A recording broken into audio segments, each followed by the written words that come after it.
Venezuela's Vargas Tragedy in December of 1999 stands as one of the most devastating natural disasters in the history of South America. It was responsible for the loss of public infrastructure, housing, and human life at an almost unimaginable scale. An incredibly rare set of circumstances led to catastrophic landslides, debris flows, and flash floods that buried entire cities in mud and rock.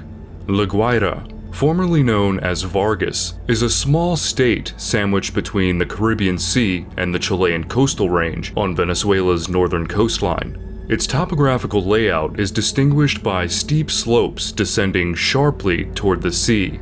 The unique geography of its landscape makes it a stunningly beautiful sight to behold, but its beauty belies the inherent danger of its picturesque slopes.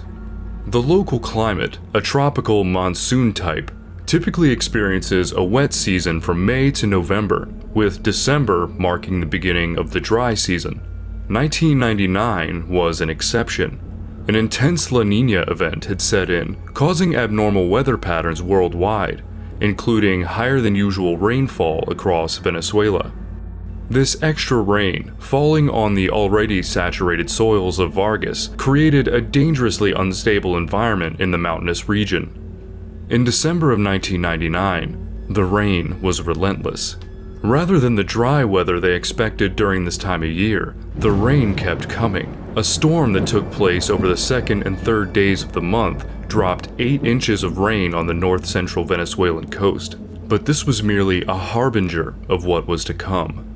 On the 14th of December, skies over Vargas opened up, unleashing punishing amounts of rain that would persist for several days.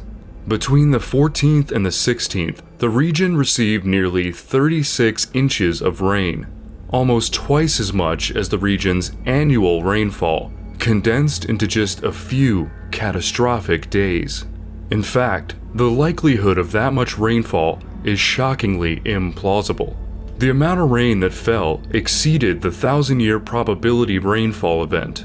As that term suggests, a 1,000-year rainfall event is a rare occurrence, which is only likely to occur once every 1,000 years. In other words, it has a 0.1% chance of happening in any given year. That year in Vargas, it happened twice on 2 consecutive days. The 15th and the 16th both shot past these unfathomable figures, leaving the Vargas state completely inundated. Already grappling with waterlogged streets, drainage issues, and minor landslides due to the persistent rainfall throughout the year, the region was completely unprepared for the volume of water pouring in. The already waterlogged terrain could absorb no more. As the downpour continued, the slopes collapsed. Due to the inundation of heavy rain, the rivers flooded into the channels, running off into the sea. Thousands of small landslides were triggered due to this destabilizing weather pattern. The soil had absorbed all the water it could, and the additional rainfall made it lose all of its structure, causing the surface layer to liquefy, dislodge, and go barreling down the steep slopes. The landslides intensified into debris flows, which are lethal combinations of mud, water, rocks, vegetation, and other debris. These flows, comparable to thick, flowing concrete, raced downhill at high speeds, wiping out everything in their path. The first debris flow was recorded at 8:30 p.m. on the evening of the 15th, and they continued intermittently through 9 a.m. the following morning. The destructive flows, carrying boulders as large as 33 feet in diameter, ripped through the streets of the cities and towns in the region at speeds of up to 32 miles per hour, bulldozing everything in their path. Some of the more urbanized areas along the coast were hit especially hard. One of the hardest hit cities was Los Corrales. The densely populated urban area featured many high-rise buildings and multi-story homes. It also sat downhill from an area in the mountains that harbored large boulders. 1/3 of the city was completely inundated by these debris flows, with some areas being buried under 20 feet of debris. Many homes and apartments were utterly destroyed, sturdy concrete structures had their walls ripped off of 2 or more of the lower stories. But as the rain kept coming, the disaster was far from over. The flooding from the additional rain pushed over and through the accumulated sediment and led to deadly flash flooding, which continued through the evening of the 16th. Communities were completely caught off guard given the speed and suddenness of the event. Small coastal towns were obliterated under the onslaught of the debris flows and literally wiped off the map into the ocean. Many victims had little to no time to escape, leading to an incredibly high number of casualties. The devastation was exhaustive, with estimated damages ranging as high as $3.5 billion US. Roads, bridges, and buildings were swept away or buried under the flows. The debris flows after their downhill rampage continued to wreak havoc on the coastal plains, transforming thriving urban settlements into barren wastelands. Major portions of the state capital, La Guaira, and its port were leveled, and the state's infrastructure was severely damaged, hampering the initial relief efforts.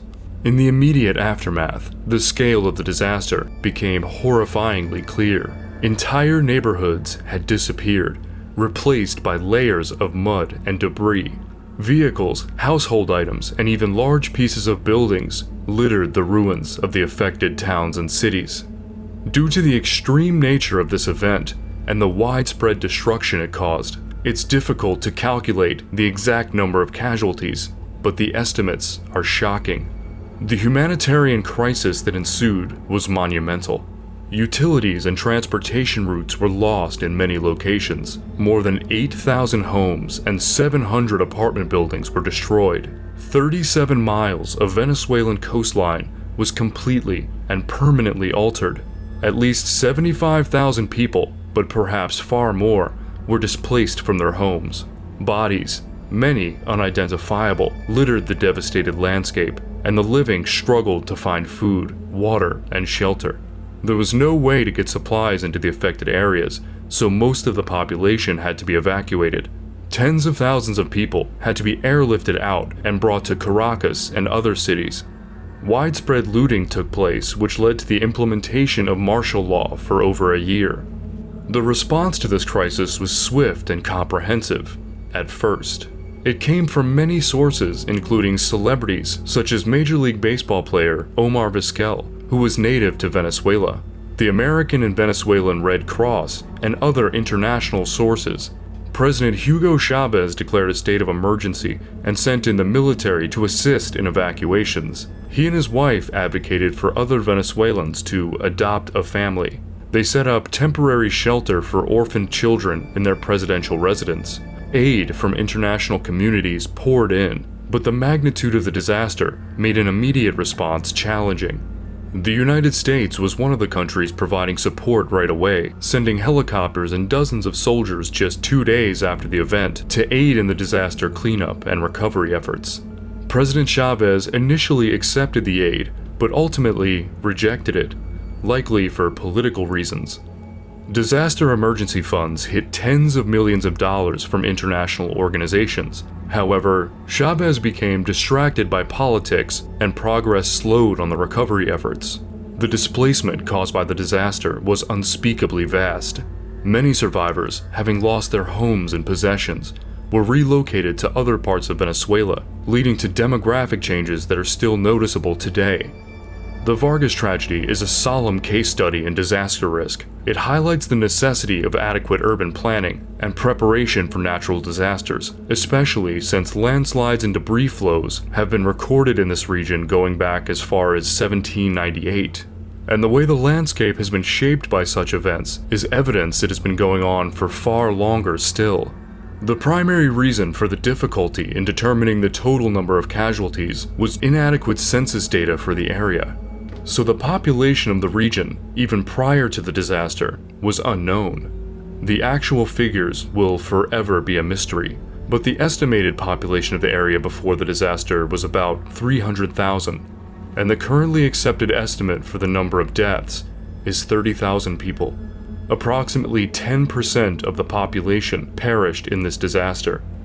Horrifically, despite deploying soldiers, forensic specialists, and search dogs to search for the deceased. Only 1,000 bodies were recovered.